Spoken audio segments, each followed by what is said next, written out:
The first thing is the approval of the Bluff Town Council work session minutes from October 11th, 2022.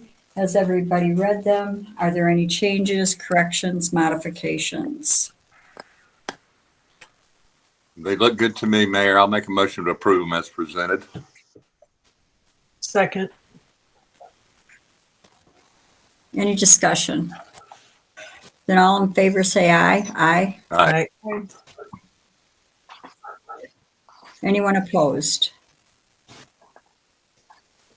And 4 ayes. Approval of the Bluff Town Council regular meeting minutes of October 11th, 2022. Has everybody received those? And are there any changes, modifications, points of discussion?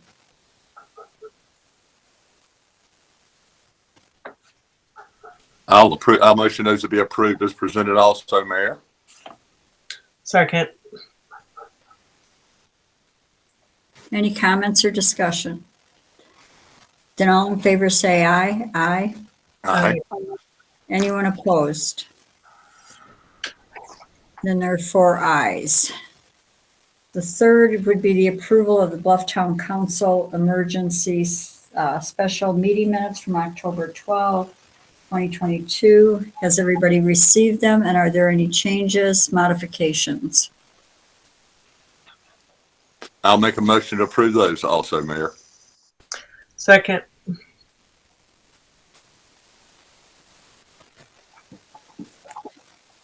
Anyone opposed? Or all in favor say aye. Aye. Aye.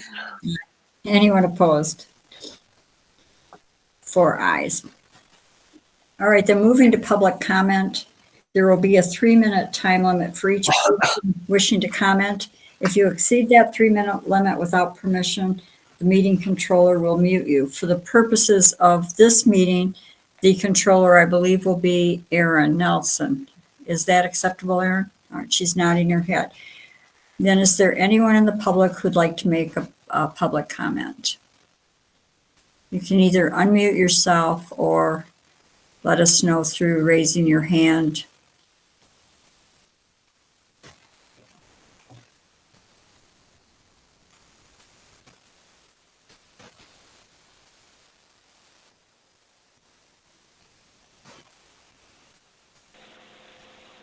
This is Jennifer Davila. I would just like to thank the town council for all the great road work that is going on in town. It's very much appreciated. Thank you, Jen. It's a nice job by Pave Right. Anyone else? Then not hearing anyone else wishing to make a public comment, we'll move to the unfinished business, which number 1 would be discussion and vote on changes to the exterior lighting ordinance. I sent out to everyone the last cleanup that Dr. Barentine did.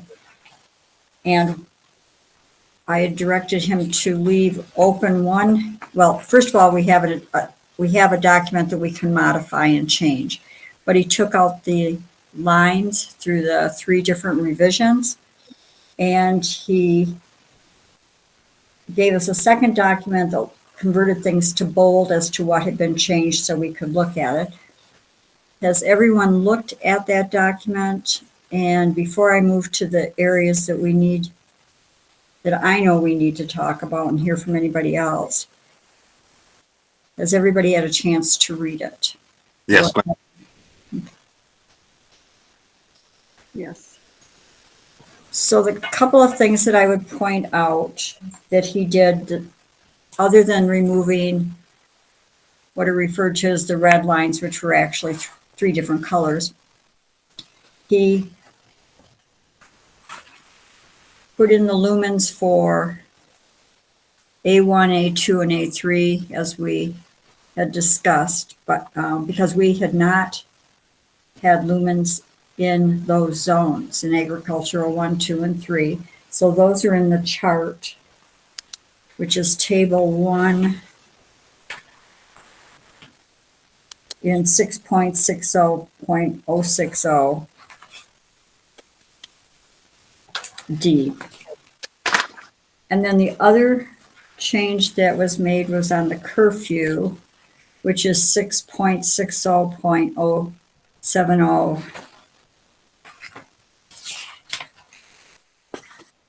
I believe F4.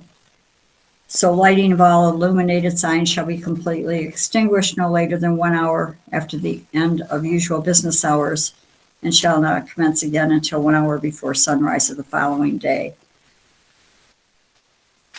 The other changes we're really just taking out the lines and the different colors. The one area that we need to have discussion on that I know of is on the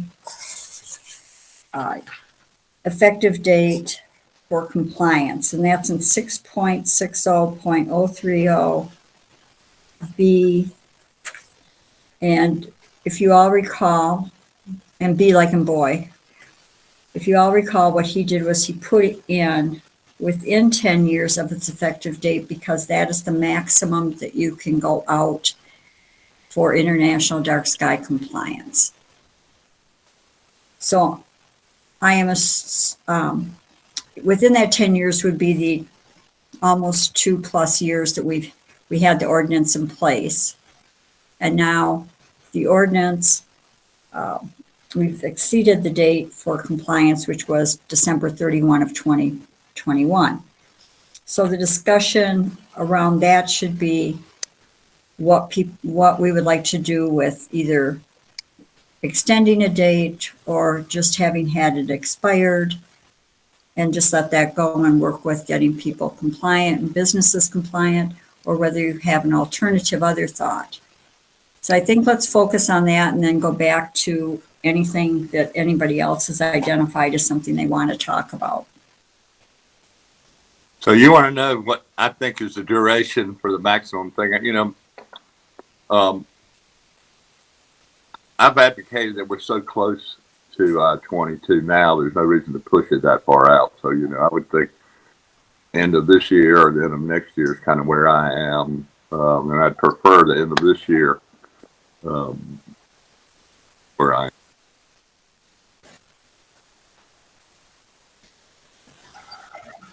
So I'd like just to make a comment specifically towards that, and I have another comment, but my thoughts on that is to maybe take the 2 years that we already put in off of the 10, but to do what our expert recommends. I think that it's a better use of our time since we have our strategic planning in place and we can work on that and they can help us figure out this whole thing. And we also have the active transportation plan going, that to put this on top, I think we'd end up cutting ourselves short. And I'd rather it be a positive thing for the whole community and get everybody kind of going. I can see posters listing businesses that are compliant, that kind of thing, sort of an encouraging type of setup. But after we get this strategic plan and have them help us get a plan in place to how to get this going.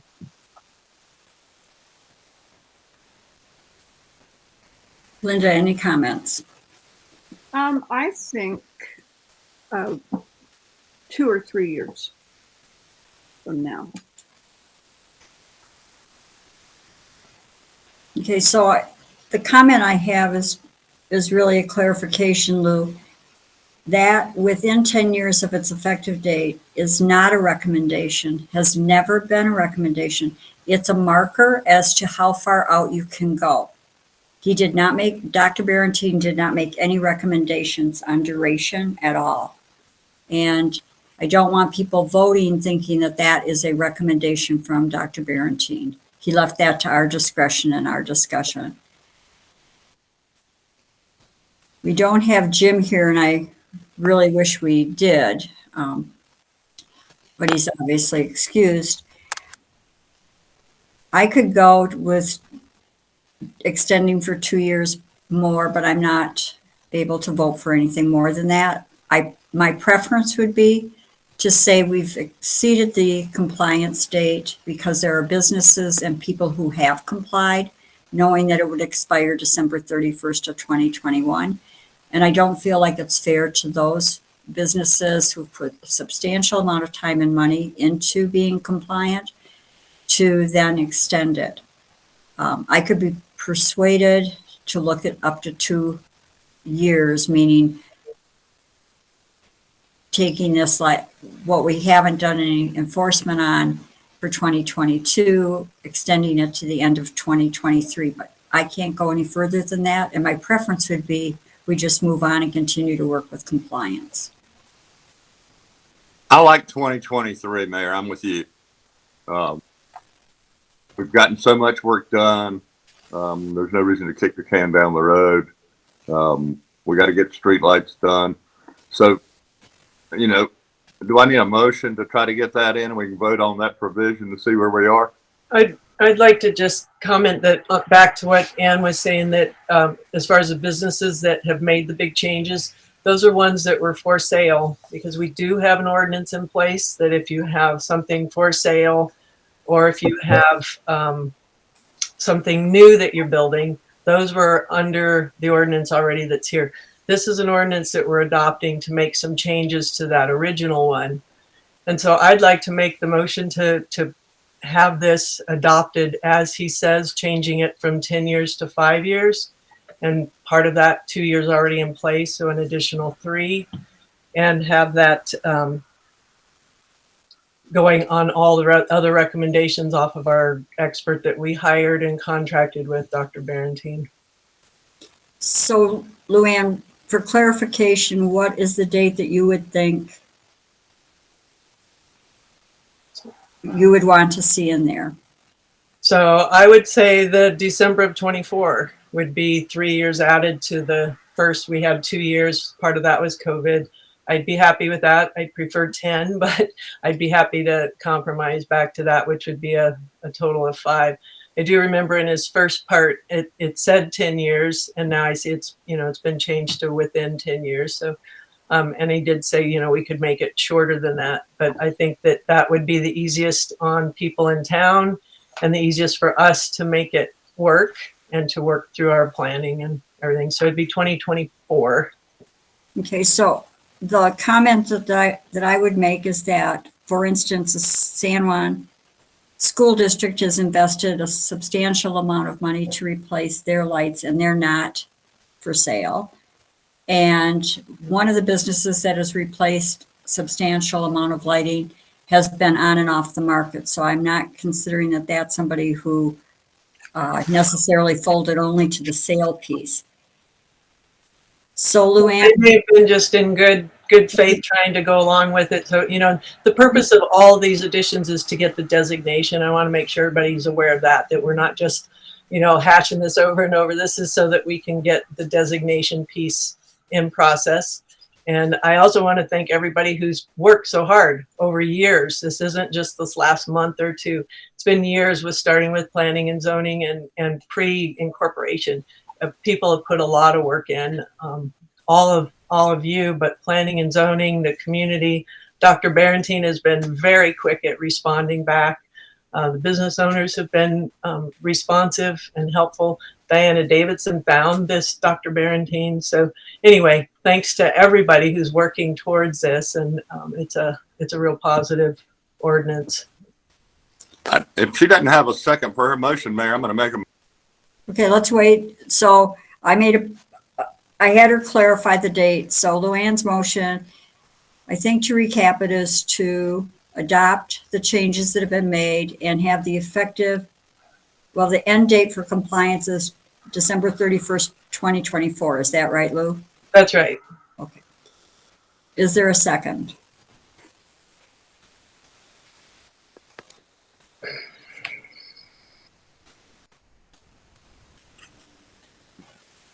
And hearing no second, that motion fails. I'd like to make a motion for 2023. So Brant, what's your complete motion look like? That the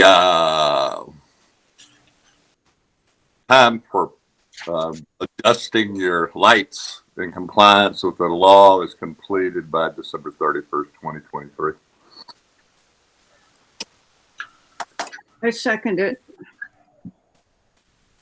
And does that include, Brant, all the changes that we've talked about and that have been made in the current document we're looking at? Yes, I can include those, Mayor. Curfew, we were going to talk about. So this was really for this, but if you want to expand it, I'll be happy to. I thought we were going to kind of take them one at a time, the points of dissension. Okay, you can do that. So the motion is then that it would expire December 31st, 2023, and the rest of it would still be up for discussion. Yes, ma'am. Linda, is that what you were seconding? Yes. Any other discussion? Then all in favor say aye. Aye. Aye. Aye. Opposed? So we have the December 31st, 2023. Then the rest of the document that has had the red lines removed and the curfew put in and the lumens put in. Any more discussion on those or any? Lou, I think you had another piece. Was that? Did you have another section you wanted to talk about? I don't think so. I think you've got them all. I was happy with the rest of the recommendations by Barentine. I'm happy with it the way he sent it back. Then Brant, did you have your hand up? I did, Mayor. My chart A1 shows 0 allowance on that table 1. And I don't know which section it's in. It's like page, let me find out what page it is. Yeah, unfortunately, the pages are not numbered, and that's something that I'll have to work on getting the numbers up. 1,000 for all the A zones is good. So if it's not included in this, we can include it in part of the motion, I think. Okay. On my document, it's page 11, but it's there's a little lighting zone section, and there were 0 lumens allowed for exterior lighting in A1, 2, and 3. So A1 is still 0, which is really the ultimate open space. A2 has been raised to 5,000 and A3 has been raised to 10,000. There are no unshielded lumen allowance in the A2, and there's still 1,000 unshielded in A3. So he corrected that and made it so that when you jump to C3, it's or C1, it's 25, then 35, then 45. So there's some allowed outside lighting in the ag zone, and Amanda Podmore was the one that caught that we have enough ag right in town that they should be allowed at least some outdoor lighting. I agree. So that was it, Mayor. Other than that, we're good. With me, I could make a motion to finish the rest of it. Whatever you wanted me to do. Okay, so go ahead and make your motion. Okay, for the amended lighting ordinance that we have in front of us, I'll make a motion they will approve this as presented with the changes in A1 to 5,000 and that expiration date that we've already voted on. Is there a second? I second. All in favor say aye. Aye. Aye. Aye. So, Ann, is this the motion to approve the entire thing with the change in the expiration? In the expiration, that was 12/20 or 12/31/23.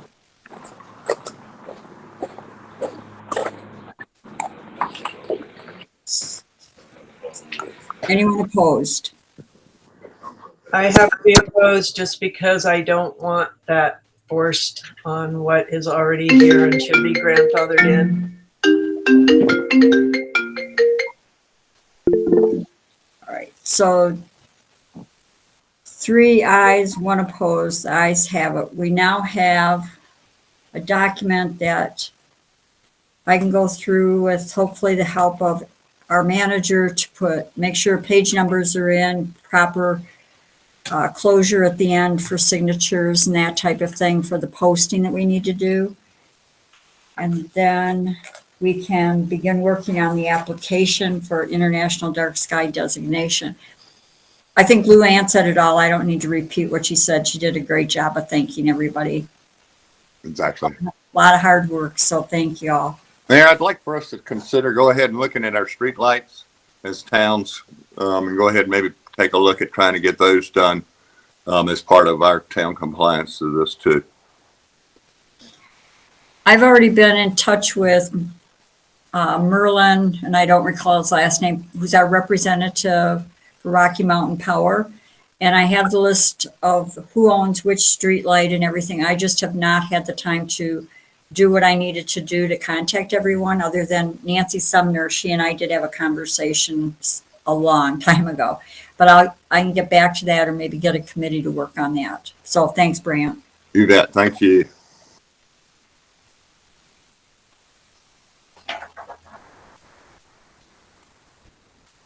So I'm trying to get myself where I am in my book here.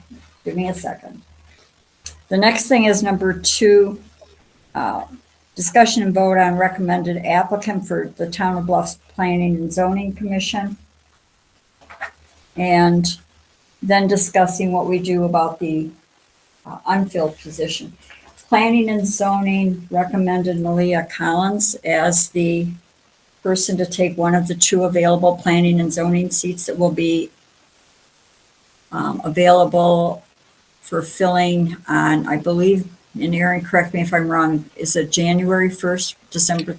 December 1st, December 2022.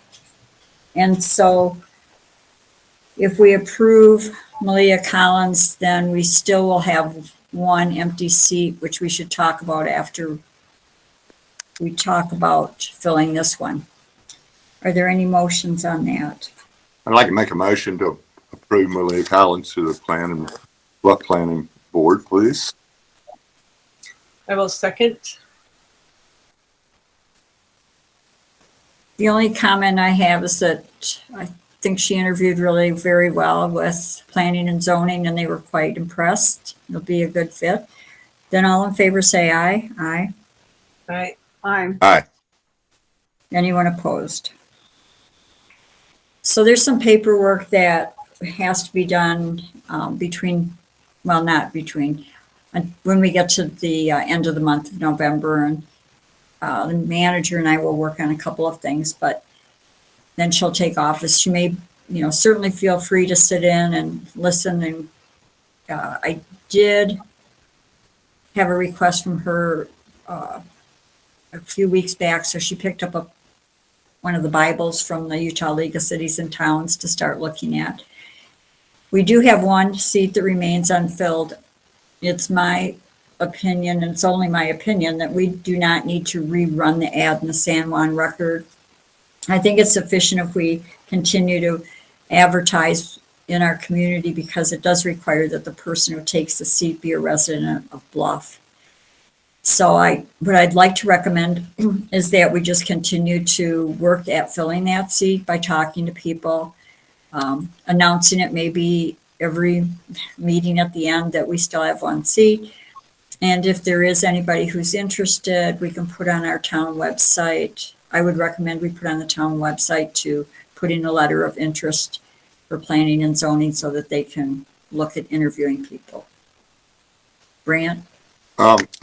I talked to Melissa at Arts Fest briefly, and I told her how much I appreciated her working with us. And she said she could serve a little longer. She was being democratic about, letting other people serve. So she may want to be able to serve a little bit longer until we get that last person. Just a FYI. So I assume you are referring to Melissa Eggy. I am. Yes.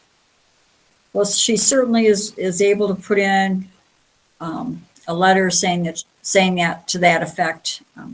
I'll mention that to her, yeah, because we talked briefly about her continuing or not, but thanks. All right. Then, does anybody oppose the idea of or do you have a difference of opinion that we need to advertise in the San Juan Record, or we can just keep this open and continue to talk to people? Just like you said, man, don't advertise it and do it locally. Legally, that's all we need to do. Okay, so hearing no objection to doing that, we'll just maybe have Linda do another blast with the information. We'll keep it active on the website, maybe add until filled in there, and continue to talk to the community about who would like to serve on this. In the meantime, see if Melissa Aggie is interested in continuing for another time period, or up until she feels like she doesn't want to serve. Then moving to number 4, I'm going to turn this over to Erin Nelson on the NetForce DTS update and the IT service provider. Yeah, so if you don't mind, I'll just share my screen real fast so folks can see the numbers. This has been an ongoing discussion since this summer, and I do want to ensure that everyone's questions are answered. I was able to confirm with DTS that they would they don't have any service techs in the area. They would be dispatched from the Wasatch Front. However, there are no additional travel fees associated with service if they did have to come down in person. This rate does also include 24-hour help.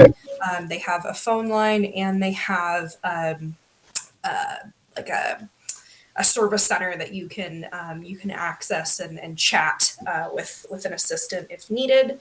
But again, they don't have anyone really close by, but they said that, they would dispatch. There's no additional money. For NetForce, there are kind of 2 options now. So the new gold level does not include any, that's this one here, that does not include any, I can make this a little bit bigger. Doesn't include 24-hour service, doesn't include in-person or in-shop service. We could pay for those services a la carte. So you'd have a lower monthly rate plus a la carte as needed. We would have, of course, try to eliminate, after hours help because those fees do go up quite a bit. But I did send this out to the council members to review today. I know that was kind of late notice, but there is an a la carte option with the lower service level. And then if you truly wanted a full service, we're talking 24/7. They can come to us. We can go to them. There is still a $90 travel fee because we're outside of their service area. Again, they're in Cortez, but for a total package, that would be this rate here of $1,031 a month. As discussed previously, there would be some slight changes with billing for the internet service. I think I kind of talked through that, but if anyone needs a refresher, let me know. But we're kind of to the point where the services that we are receiving from NetForce aren't quite to where we need them. It is still a significant amount per month, but these are kind of the 3 options that I'd ask you to consider. What questions do you have? Okay, I have a couple basic questions, so forgive me for this. So looking at the DTS services, data migration will take place to a .gov domain still using Gmail. So does that mean the Gmail addresses would change to a .gov from gmail.com? Yeah, or they would change from our .org to a .gov. Yes. And then when the total cost, including internet services per month, would our internet provider of Emory change? They would not change. We would just be billed through DTS. So we would not have a contract with Emory, but Emory would still be the service provider. And the reason for that is there's a physical device that gets added to the system, like a DTS device, a firewall, and that so they essentially need to have I'm not going to say control, but they need to have access to that, to Emory's service. So there's a $10 charge for that, but our service provider does not change. We just get billed through DTS as opposed to Emory. So let's say we do this for a year and is it possible the DTS would say, hey, we've decided we want to move you to Frontier, so we're going to move you off Emory to Frontier? You know, that's a really good question. We didn't discuss that specifically. I think because if Emory was to go away and they were no longer a service provider, that would be the only reason I think that we would not be able to use them. That you know, logically, I think that makes sense to me. No, DTS would not move us off of our chosen provider, from what I understand. And then my last question is, let's say we go with DTS and we become dissatisfied for some reason. Is there a minimum contract period? I'm not seeing a minimum contract period. They do have annual increases. So if you go out to their site, which I can link to folks if you need it, if you go out to their site, you can see their past history of annual increases. You know, I think that's pretty standard with a lot of businesses as they evaluate their costs year after year. But that would be the only change, is that there would be a new contract annually. But no. Now I would recommend that the council, you know, not necessarily only try to be in it for you know, but yes, if you were to do a year and then we needed to move away, that's fine. One thing that we had talked about briefly is that, you know, in terms of setting up a new building, for example, both of these service providers would need to install new cabling, and that would be, you know, a separate project. So it wouldn't necessarily play into these numbers. It would be an additional cost no matter what.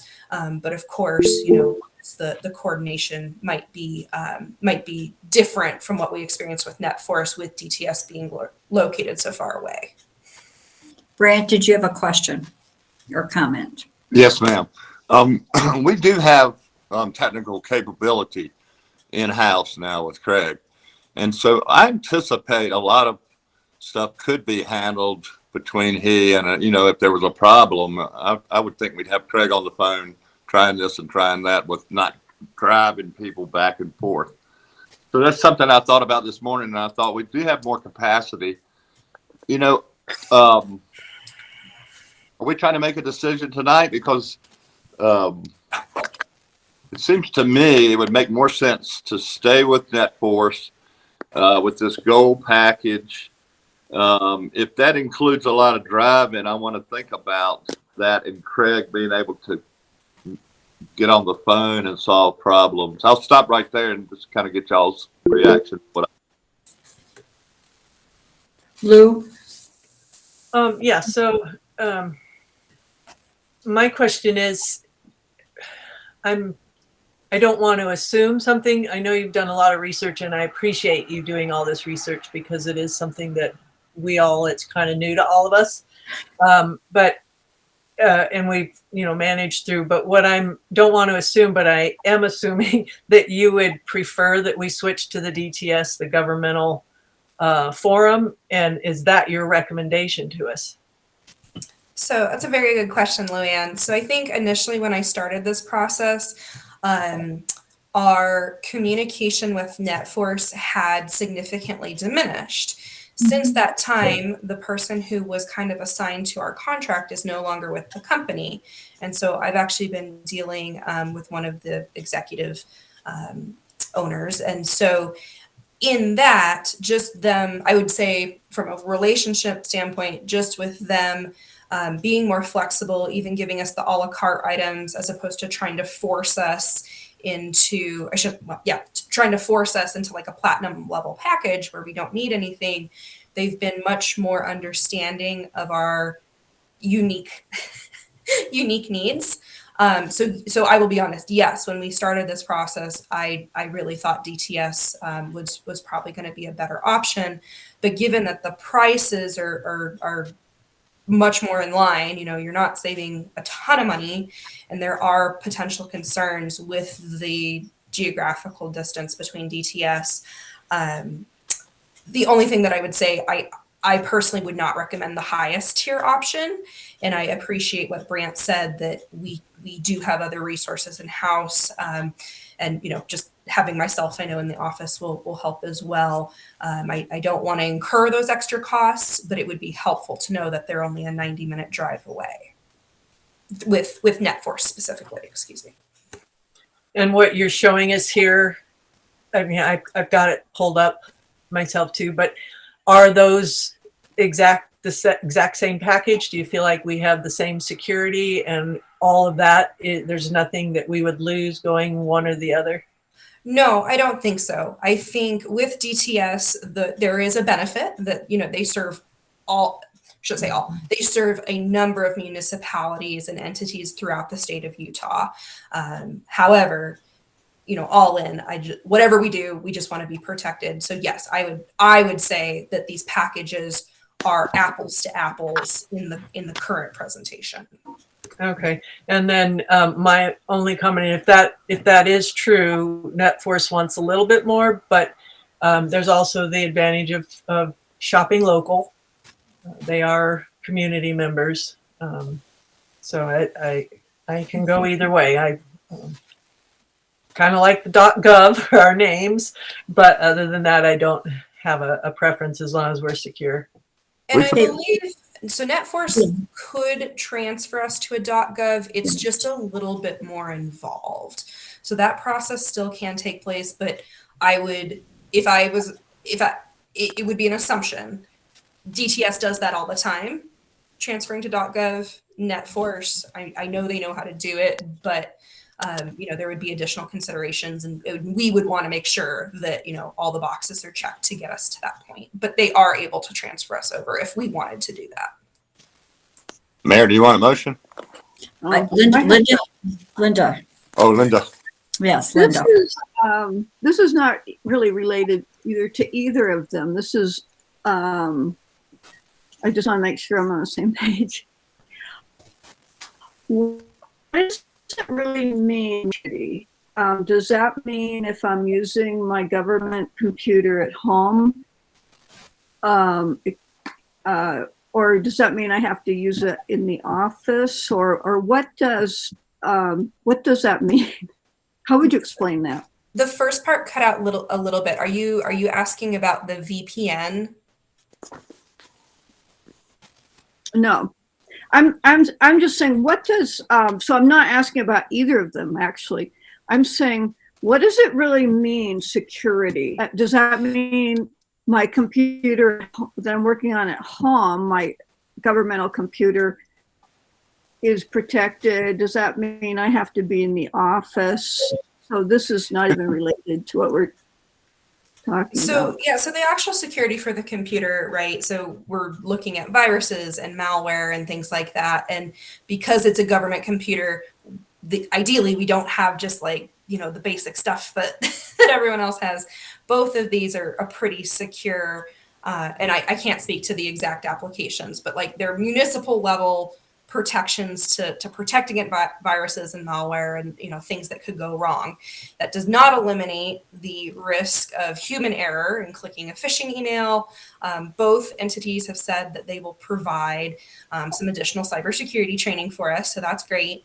But the big thing I want to drive home is both of these plans include a VPN, which is a virtual private network, which I have identified as a pretty big gap in our current security. So both of them include that. So at home, you will log in through that VPN, which will then make sure that like your internet connection is secure. So that's just an added level of protection. So good Great. question. Yeah. Thank you.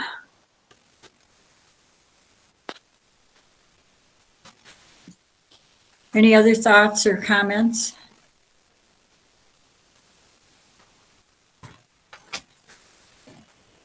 So are we ready to have somebody make a motion and see where we are? Mayor, I don't mind doing that.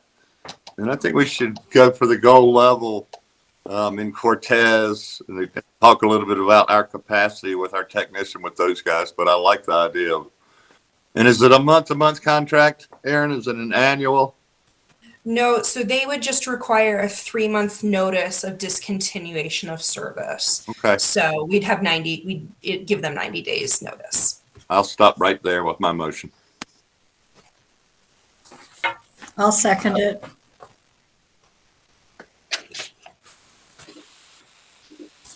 Any further discussion? Just would like to say thanks again that we do know now that we have that backup. If there's something that isn't working, we know where to go. Then all in favor say aye. Aye. I- Anyone opposed?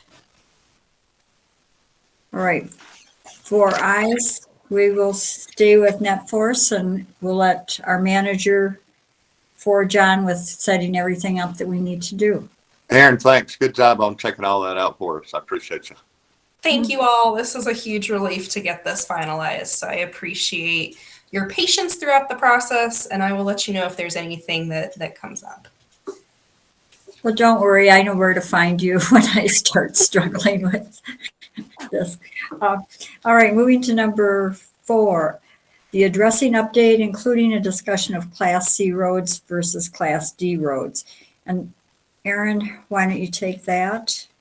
Yeah, so as everyone hopefully is aware, for those listening in on the line, the council did pass a form if you need an address. So there's an ongoing addressing project that I'm taking on. We have a grid system. It really helps us identify who's where and all that good stuff. However, at the town level, so there are class A, B, C, and D roads, and Michael Havigan has been very helpful in getting me up to speed on everything. So class C roads or town roads, they're under our jurisdiction, and where this all comes to is that we are able to assign addresses. I will be able to assign addresses to named roads. So if you're on Main Street on 191, that's a named road. I can assign an address to you. Class C roads, which the town is able to name, if they didn't already have a name, I can assign an address to. For Class D roads, those would be private roads or unnamed roads. I'm not going to be able to assign addresses in an easy fashion right now. So if a homeowner, if someone was building on an unnamed road, it's going to take additional conversation with the county, ideally the developer in that area. But I just wanted to provide an update. I know we said everyone come one, come all if you need an address, but that's not actually the case. So I did want to distinguish that, town roads that we have jurisdiction over or roads that are already named and were named when we incorporated in 2018, we're able to issue an address for.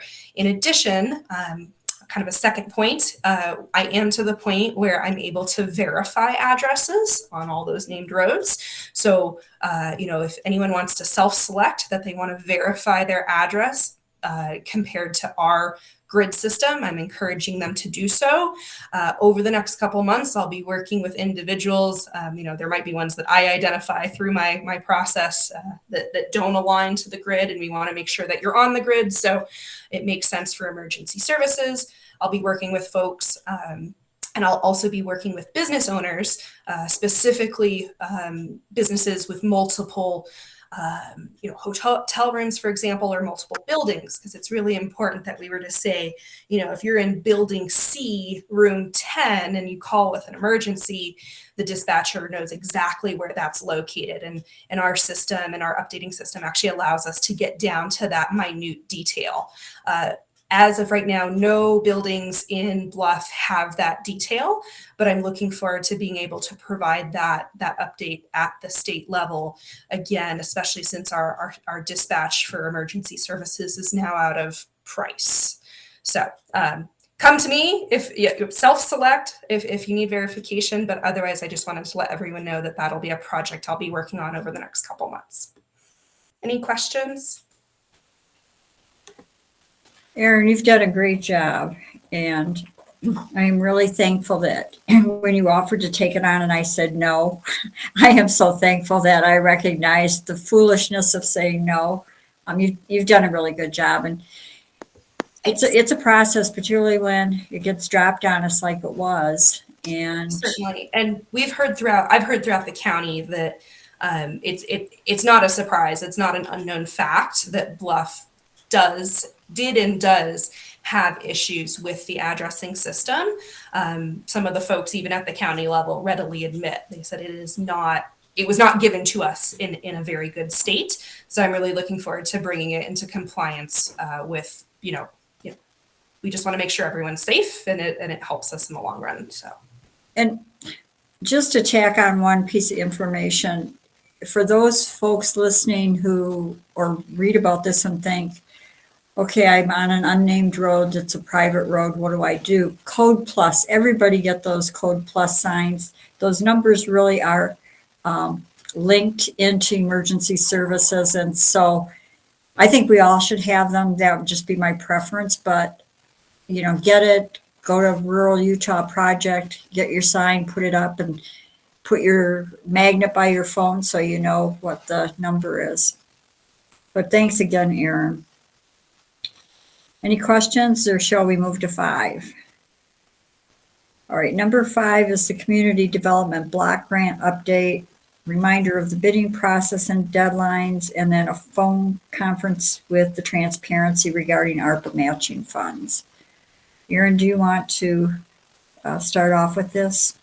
Yeah, so I just wanted to provide just kind of a friendly notice and update. So we do currently have an RFP out.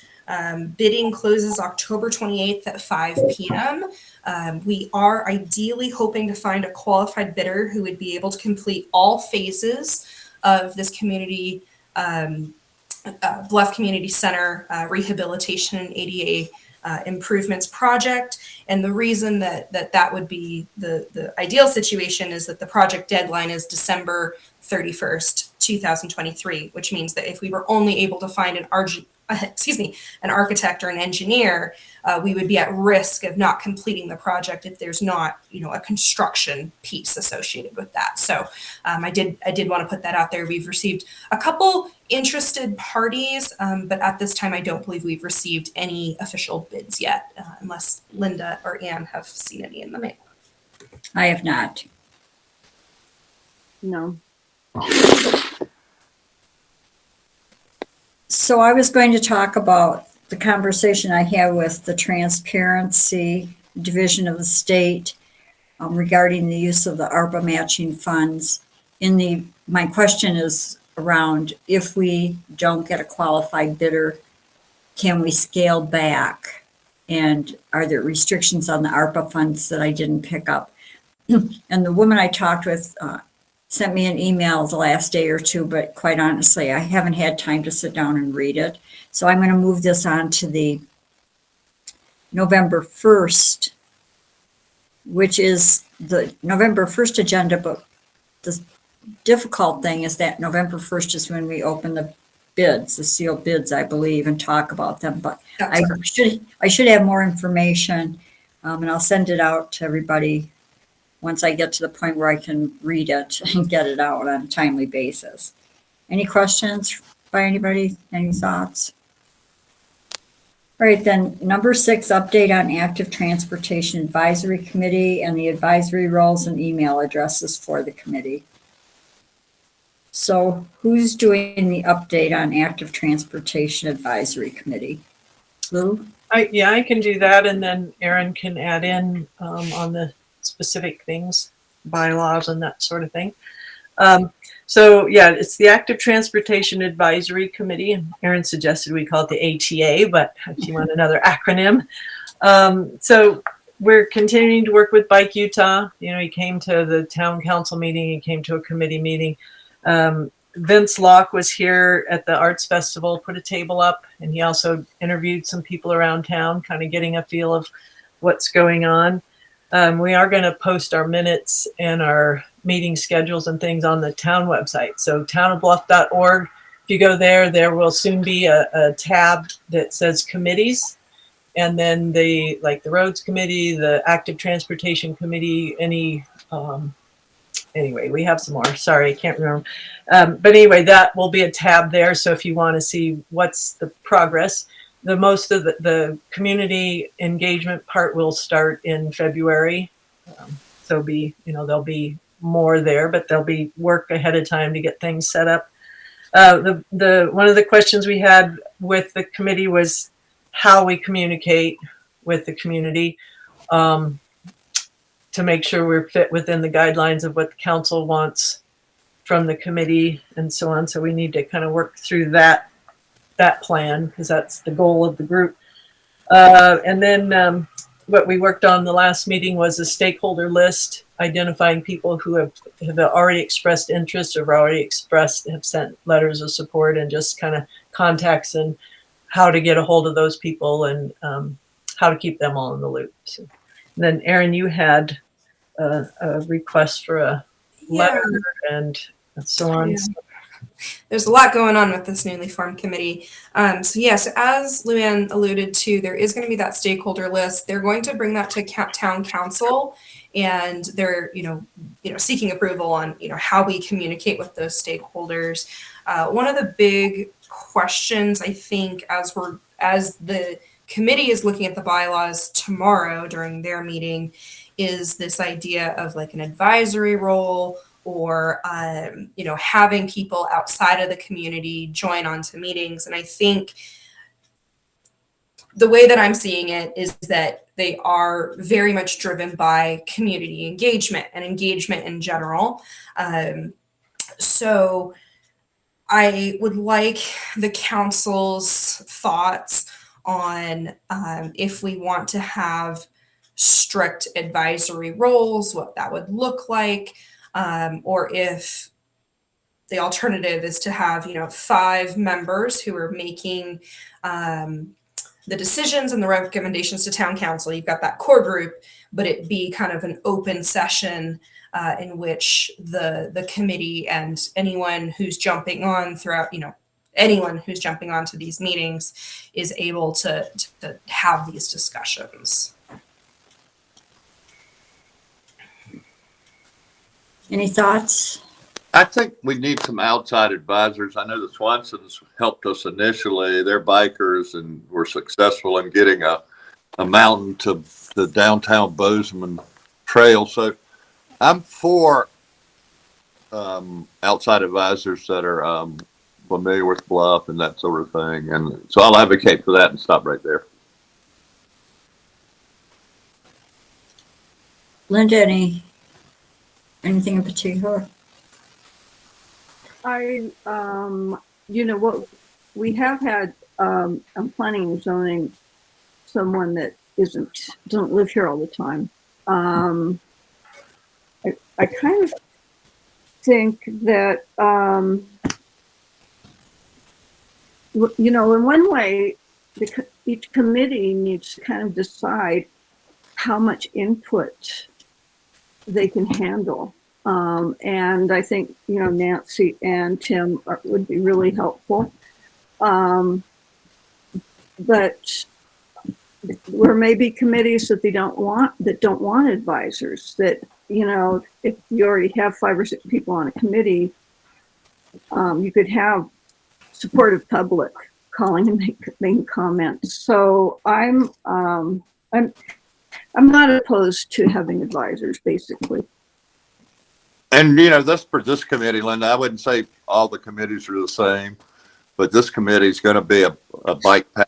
Other communities, there's a natural extension in that, thinking about it. So I feel like this is a little bit of a different committee where outside help is needed and appreciated. Erin? The other comment I would make, especially for those who are listening in and, just as you're going through this decision-making process, is the responsibilities delegated to this, to a particular committee. So in their advisory role, this is something that it continues to come up, right? All of the decisions are going to come back to town council and would be voted upon by the 5 council members. I think in the bylaws it is spelling out this is an advisory committee. They're not making decisions, formal binding decisions, and they're not allocating public funds. So I do think that if this is more of an engagement, they're seeking engagement, it could be appropriate to have more of an open forum type meeting. I would just want to ensure that stakeholders are appropriately identified as, well, I live here, or I am a tourist here, or however that stakeholder looks. I think that should be on the record and understood as we're going through their meeting minutes of who's participating. I think that my comment is, having sat on a number of statewide committees where it became so many voices that it was chaotic and crazy making and a lot of backpedaling. You'd have 15 people at one meeting weighing in and then a different 13 at the next one. And my sense is, go for it, active transportation. You figure out how much you want to take from the community, because ultimately the decision making will fall to the council. And if they can manage 20 people in a meeting and get input, good for them. And they may find out they need to pare it down and change kind of the rules of the input. But as long as ultimately the committee's coming with recommendations and we're hearing the recommendations and voting on them and having the responsibility for the vote, I'm fine.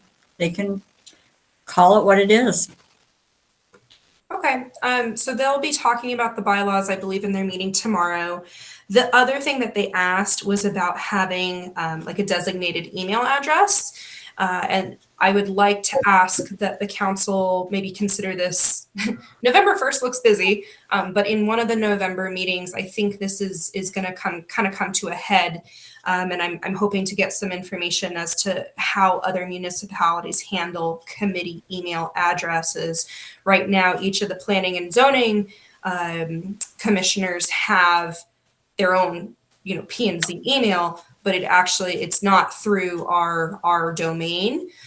So I'm going to seek a little bit more information, but I know that was also in this agenda item. So I'd like to move that to November. And then we did get a request from Bike Utah regarding a letter of support. I can, if you'd like me to, I can share what the template looks like, but essentially they are, they're actively looking for funders, and they are looking for letters of support, which indicate, kind of their mission and their commitment to working in communities. They do have some wording in there regarding, their work with youth, which we don't necessarily have a whole lot of experience in yet. But unfortunately, it's a quick turnaround. They're looking for a letter of support by Thursday. So I'd just like to present that to the council as a question, and whether you'd support that. Brant, did you have a comment? Yes, ma'am. There'll be some, as this committee moves forward, some requests for support. And if the committee has a request to send out for support, rather than having to bring it to council, I think we could bring it to the town manager and the central office, and you guys, if it's a urgent request for a letter of support, that we need to move things along. So I'd just like to throw that out there as part of going forward on that. I think that's something we probably should talk about as a general policy. Overall, I think the letters of support, if we're signing them, meaning I'm signing them, I want to know what I'm signing and why.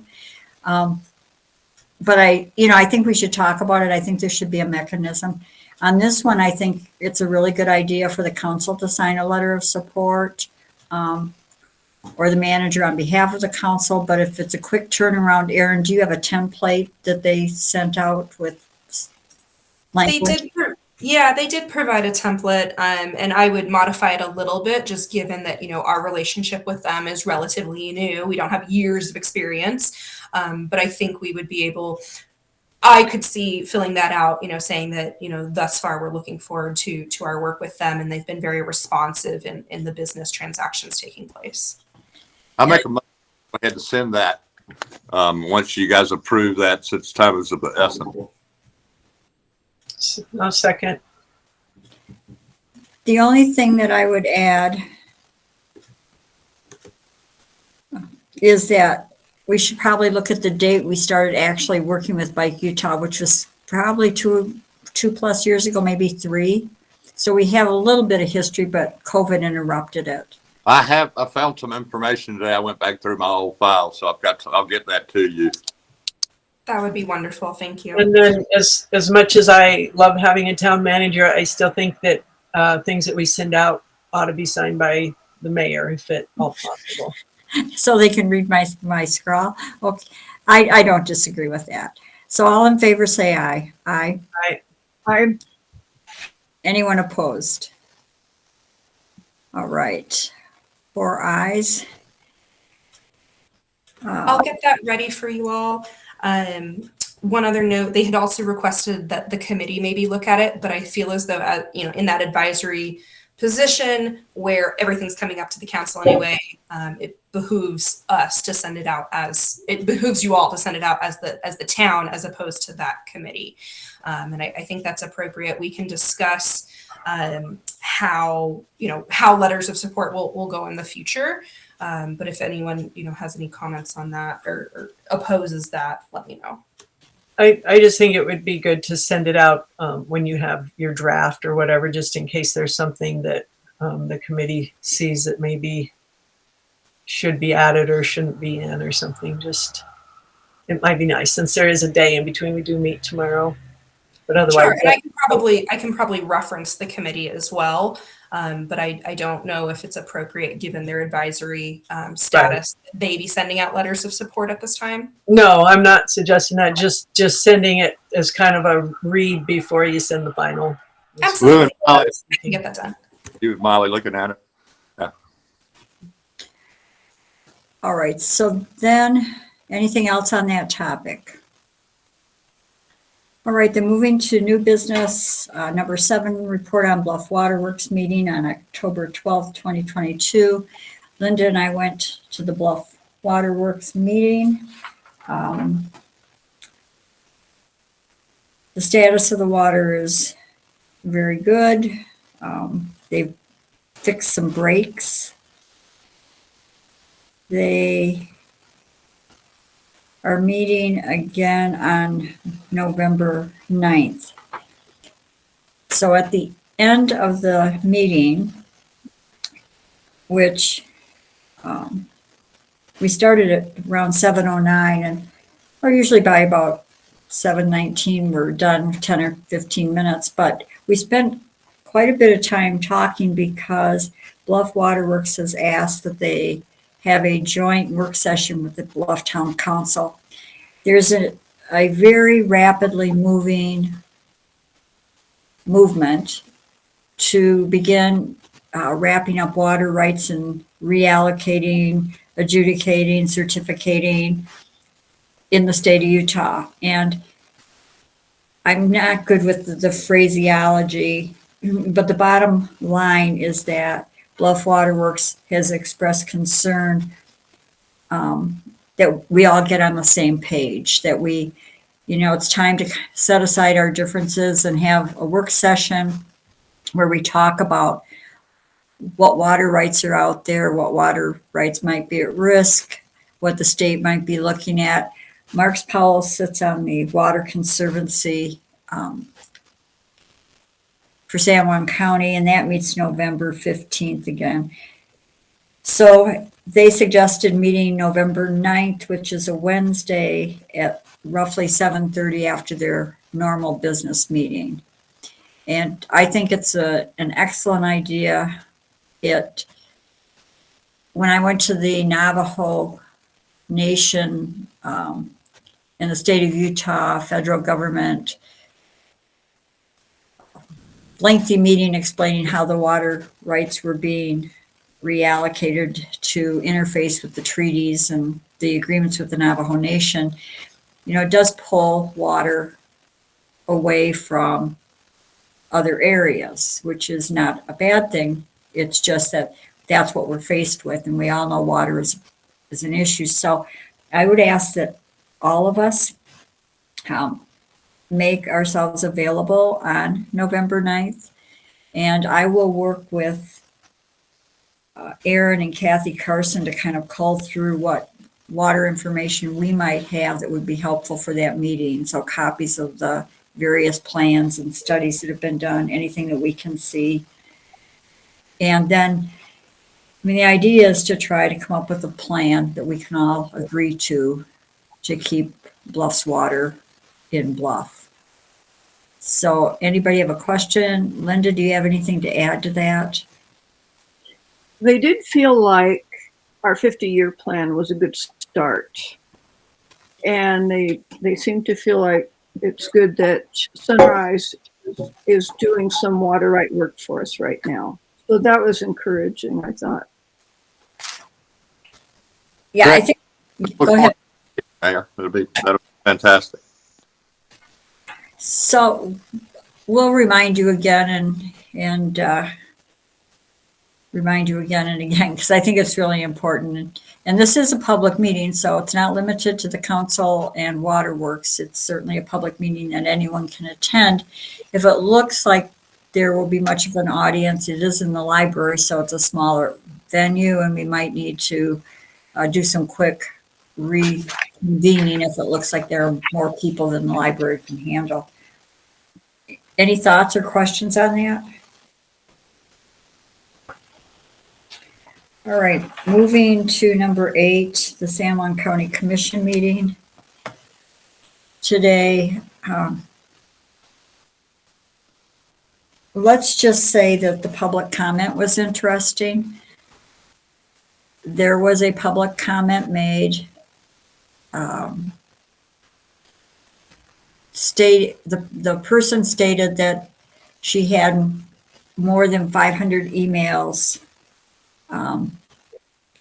that were sent to her, sent by Commissioner Gray Eyes and Commissioner Mary Boy, and that those emails were between other attorneys. It's interesting because it seemed to feel to Commissioner Gray Eyes like it was kind of reliving 4 years ago, because he said, it's back to the fight, which was his only comment.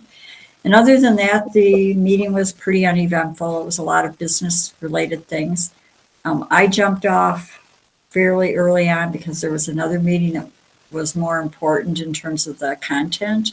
Erin, was there anything you wanted to add, or Linda? I don't know if you listened to it, but the two of you. The portion I listened to was probably similar to yours, and I don't have any further comments. It was not as robust of an agenda as they usually have. It was, I didn't see anything that would have specifically pertained to Bluff in this today. Correct.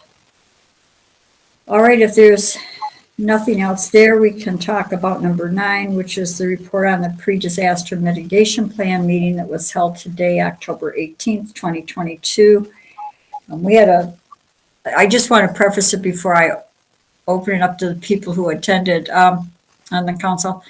It was interesting because Blanding had 2 participants and we had over 10 participants, excluding the presenters. So we had some good participation. Erin, Lou, Linda, and I were there. Any comments that you want to talk about at this point? Erin? My only comment, so the gentleman who presented, there were a lot of information about like flooding, for example, and hurricanes, but I think, really the meat of it is the importance behind having one of these plans in place. We're lucky in that the county is going to, have this plan, and we'll kind of fit in under it. It's very detailed as to what needs to be done. For San Juan County, they have identified 10 areas, which 10 hazards for 2022. It's a 5-year cycle, and when they update it, so the last one was done in 2018. So the 2022 hazards that were addressed or that will be addressed are severe weather, flooding, wildfire, drought, dam failure, infestation, problem soils, earthquake, pandemic, and hazmat. Pandemic and hazmat are 2 new ones that will be added to the plan for this 2022 year. I felt as though we definitely still have some work to do as a town to make sure that our interests are accurately represented. We will need to have at least 2 action items under each of those 10 hazard areas, as well as identifying critical areas within the town, critical assets that could be impacted. But overall, it was a good presentation, and it's, again, just I felt as though we're very thankful to have San Juan County, take us up under this umbrella, but we still have the platform in which to ensure that we're being recognized. Lou or Linda, any comments? I thought it was really helpful. I understand it a lot more now than I did, and I think Aaron just covered everything really well. I think the only thing that I would add is that San Juan County contracted with Integrated Solutions. That's a consulting firm, and they're the ones updating the plan. And Bluff, ideally by Thursday in the afternoon, should try to get our list of assets and our list of specificity in terms of what areas we can see might be problematic, where we might be needing to go up through the county to FEMA. I'll try to work on that in the next day or so. I do intend to go to the meeting on Thursday, which is in person in Monticello, which will pull together all of the communities and their plans, and then Integrated Solution will take each community's individual needs and insert them. And it also inserts the names of all the folks who came to public hearing and participated. They have a list. So it's really excellent. And it's a good opportunity for us because in the past, San Juan County has made the decision for us as to what's critical. And now that we've incorporated, we make that decision. So if anybody out there has an idea, jump on it. Lou? Yeah, when I was up there, one of the things that I sort of identified is the town doesn't have a generator. There are some in town that have them, but the town itself couldn't keep the community center running, for example, or keep the old school up and running. We don't have any way to do that without some sort of generator. If everybody had to be in one spot, if it was freezing or too hot, or we have oxygen needs or whatever. So that was one. We talked at that meeting about making sure the bridge is okay, or a way to get across the bridge in the event it has a problem. Sorry if you're hearing that. And then the other one was the hydrants in town, I think, need to be protected. There are some that could be hit near the highway that could cause flooding. And that's a good comment. I had noted along the line of the generators when they were talking. You may know this, Lou, I don't, whether BWW has adequate generators should power go off to be able to maintain the arsenic plant and or whatever they do. Yeah, they're okay because the storage tank holds, it's got like 2 weeks was the last time I heard their report. So we're okay on water. What happens when you don't have any power is you're also not using a lot of water. Your sprinkler systems and all that stuff is shut down. People aren't going to stay in town if we don't have any power for a while. So just everything, a lot of water heaters, you're not going to be using showers and all the rest. So the water supply is pretty good. Yes. So there was they kept talking about backups for sewage. That was one of the big debates back in the time. And, we don't have to worry about that. Otherwise, you have to worry about backing up into everybody's houses when you have something go wrong. So I didn't mention it to them, but that's one we do not need to worry about. We're all individually pumped and taken care of. So yeah. So anybody get your ideas to me by email. I'll do a preliminary list to take up on Thursday. There's a form we have to fill out, so I want to get that started while we have his ear down here in person. Moving to number 10 is Molly Schmidt on the call. So she had requested being able to do a report on San Juan County Housing Committee, so I will take that off the agenda. I am going to take number 11 off until, which is the discussion on the Heritage Day request by the Bluff Fort, so that we can all be present for that discussion. So I'm moving that to November 1st. So we go to number 12, the report by the Roads Committee and chip sealing by Pave Right. I can go ahead and take that. That would be great, thank you. Yeah, so we had a discussion last week on our team that's here in town. We did have a special meeting in order to change the way we paid them just because of the contract that was submitted. And then we made sure it was all settled. And then we were able to give him that initial payment. He had already completed, or they had already completed, let's see, is it Mulberry? Yeah, it's Mulberry. Mulberry above the community center. And with the Arts Festival coming, that was a big one, but he'd already done that one to completion. So we had a special meeting to approve the check to get them so that they could complete the rest of the roads. Otherwise, they were leaving town. They are all completed now. The one over by the new school, the one above the community center, and then those cross streets that connect Mulberry to Black Locust are all complete. So anyway, we appreciated the comment at the beginning of the meeting. We do have need to this, it's on the financial part, but I can mention it now. We are ready to submit payment requests for the $12,500 that we owe them on our part, and then the group is willing to wait for the matching part that will come from the San Juan Transportation. What is their whole acronym anyway? Transportation Service Area. Yeah. Special Service Area Board. Special Service Area Board for San Juan Transportation, and they offered a match if we could get some road work done down here.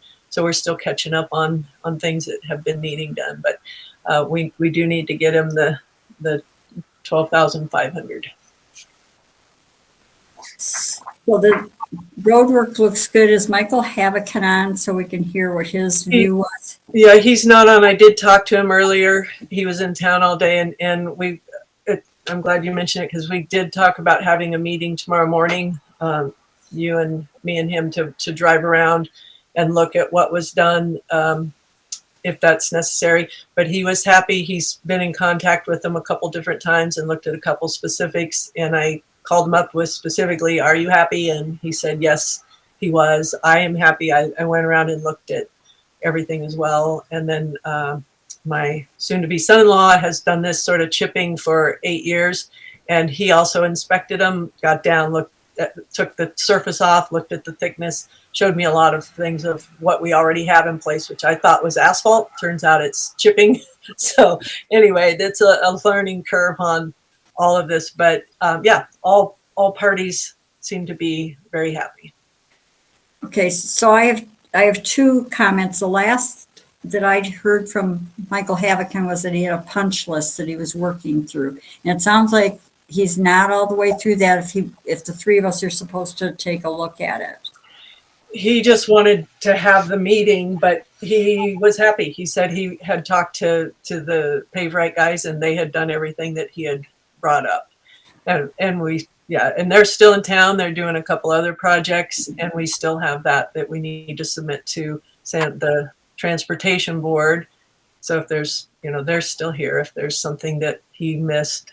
But okay, so the road, so if you tell me what your thought is tomorrow morning, I'd be available after 10:30.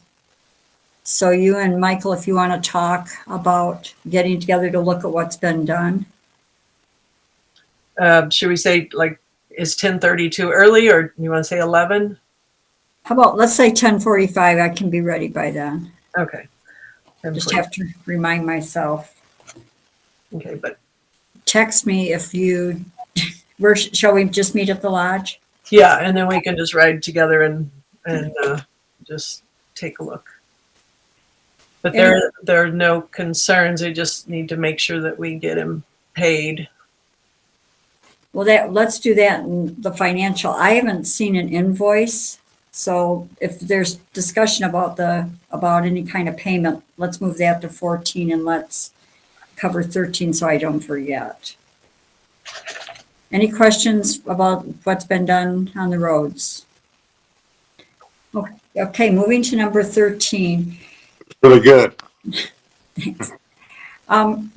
I would like to apologize for everybody who showed up at the early voting at the community center. What was it, last week? I'm not sure what happened. First of all, the town council was not consulted on the dates for the early voting. And in the past, that's how we've done it. I'm not sure. I am not certain. I have been told several different things. I'm not certain how those dates were chosen. But the first date, when people came in, there was no voting machine. And this was to be in-person voting. They were to have a machine. They had not even validated those machines at that point. So they didn't, of course, bring them. There was no communication with us, so we couldn't modify what we told people. So I apologize that those of you who showed up without your ballot, thinking you could vote, and you were unable to, I'm sorry that happened.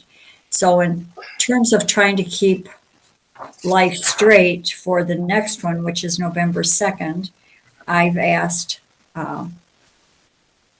Lyman Duncan, will there be an actual machine or do folks need their ballots? Here's the answer. Have voters bring their ballots for drop-off. We will have voting equipment if the ballot has been lost. We can create a provisional ballot for the person to vote with. So I will try to clarify whether they will have an actual voting machine if you want to vote. I'm not sure, or if it's just drop-off. The way he's framed it, I can't be certain. So if you didn't get your paper ballot, there are other sites you can go to, or you can go up to Monticello. Most of the sites are on the Navajo Nation in the chapter house. So that's kind of the update as to what I know. I will keep working on it with Lyman to figure it out. But we usually have 4 dates and we only have 2. And I think that's because the chapter houses needed more, which is great. But again, there was no input from us as to how to do this or when to do it. Then, And just as a summary, so the last date to do it would be Wednesday, November 2nd, and there's one in between. no, November 2nd is the only other time in Bluff that they'll be here. Okay. And everything else is at the chapter house. I can try to locate my actual calendar and send that out again. And it says from the county, it was advertised in San Juan Record. It should be in this week's San Juan Record as well. There's a calendar as to the location they'll be at. But I believe you can always go to Monticello and cast a ballot and have them pull up your ballot. And you can mail in, right? These are mail in also. Yeah, right. You can mail them in. And some people don't like to. They want to hand them in or drop them off. So, right. I'm just thinking more for public notice. We need to think November 2nd if they want to be handy right here in Bluff. correct. And it's from 10 to 2 o'clock, 10 a.m. to 2 p.m. All right, then, if there's nothing else, we're moving to the financial report, which is number 14. Brant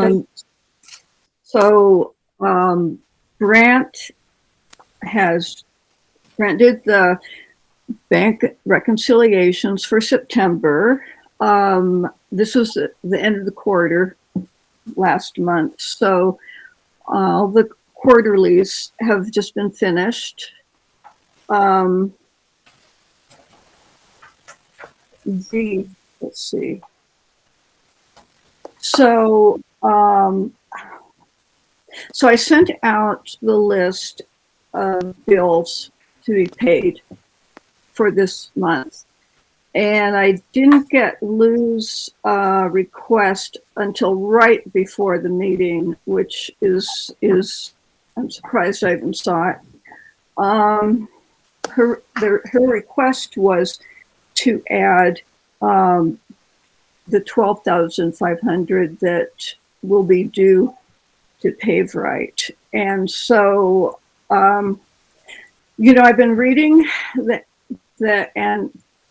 addendum to the invoice, and my feeling is until we get a clear invoice from them that shows that they have completed their work and details what they've done, I'm not willing to write a check. I've got an idea, Mayor, that we could do like a provisional approval. If your committee tomorrow approves the work and Linda's comfortable with the paperwork and the invoicing, then, you know, I would say I'll make a motion to pay all the bills that were on our list tonight. And if the road committee provisionally feels that this is completed with invoice, with everything that Linda needs, to pay them tomorrow if possible.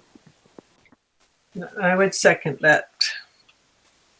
So I'm going to say again, until we have to, I mean, this is like kind of like what happened before, agreeing to things. I must have an invoice that shows they've completed their work and what exactly they've done. This is a debit, Check. That's an audit thing.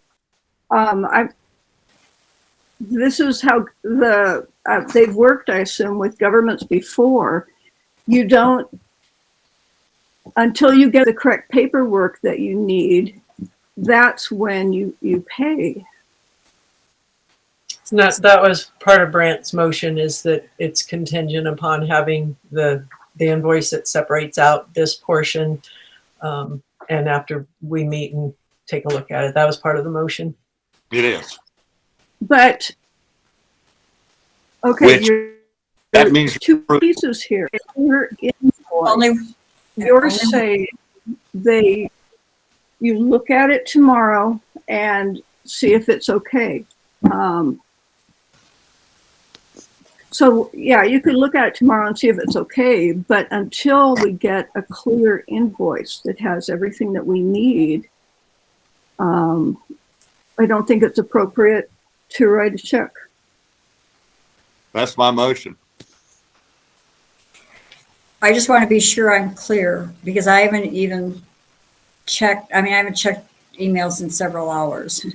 So is there an invoice from PaveRight that invoices us for the balance that they're owed so that we can call out the $12,500 along with what work was done between the $25,000 payment and the completion of the work that we haven't verified, because I haven't seen, I mean, I haven't talked to Michael since the last I heard he had a punch list and he had not finished that.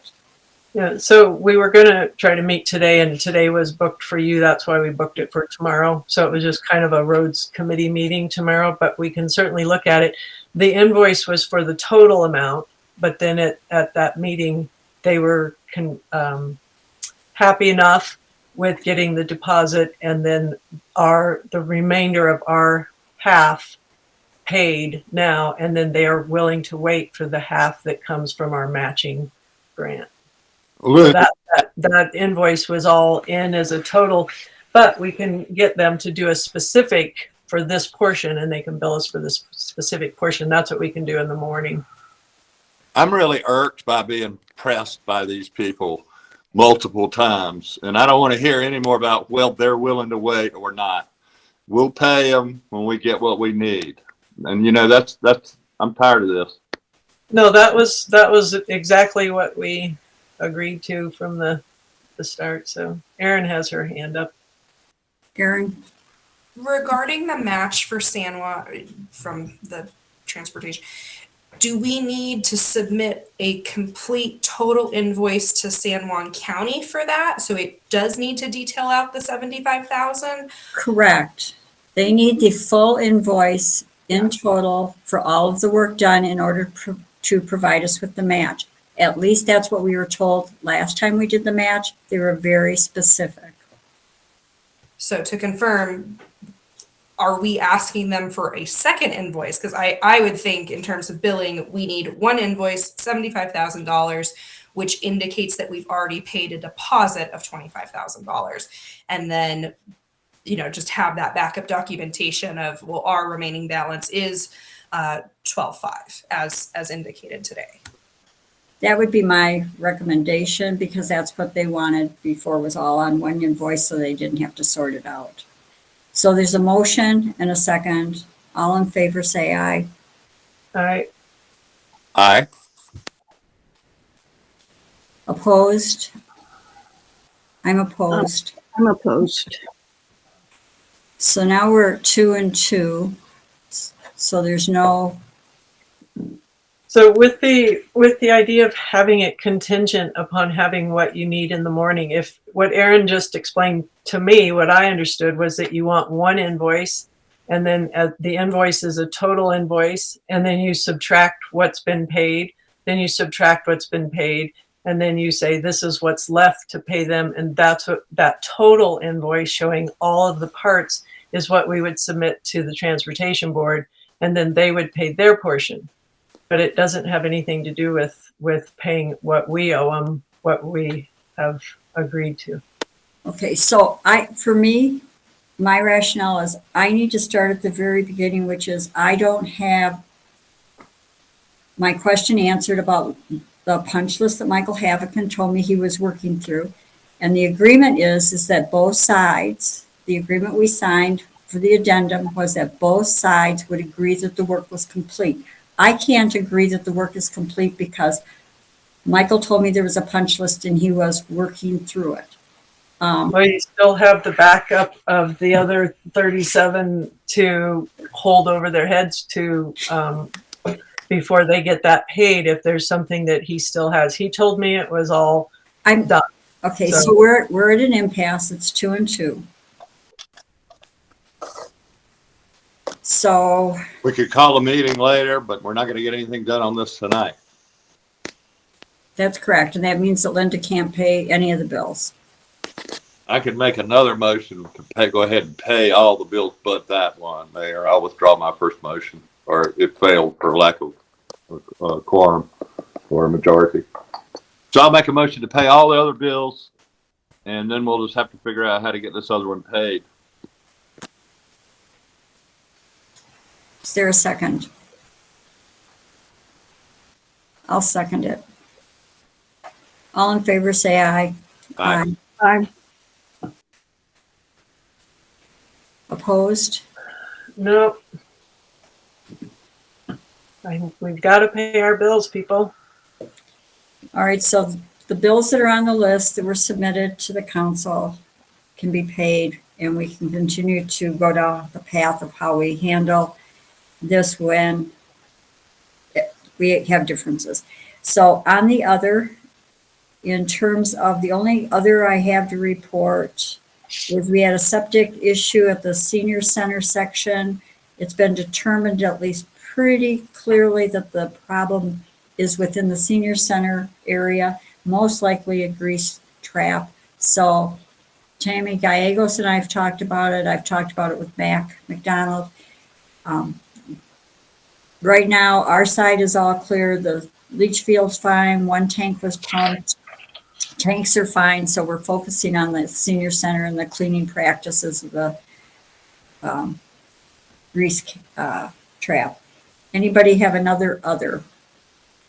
Yeah, I do. Okay. I'd like to thank all the people that worked on the Arts Festival. There was a lot of good feedback from everybody who participated in all the workshops, and with the music and the film festival, we got a lot of feedback. So anyway, thanks to all of you guys. I know it's a lot of work. These events are huge, but But anyway, they were happy. It was good weather, and it all went smoothly. It was really good. Thank you. Good job. Any other? Okay, is there a motion on the executive session? Session is to discuss pending or possible litigation. So I'll make a motion that we adjourn this meeting and go into closed session to discuss possible pending legal issues. Second.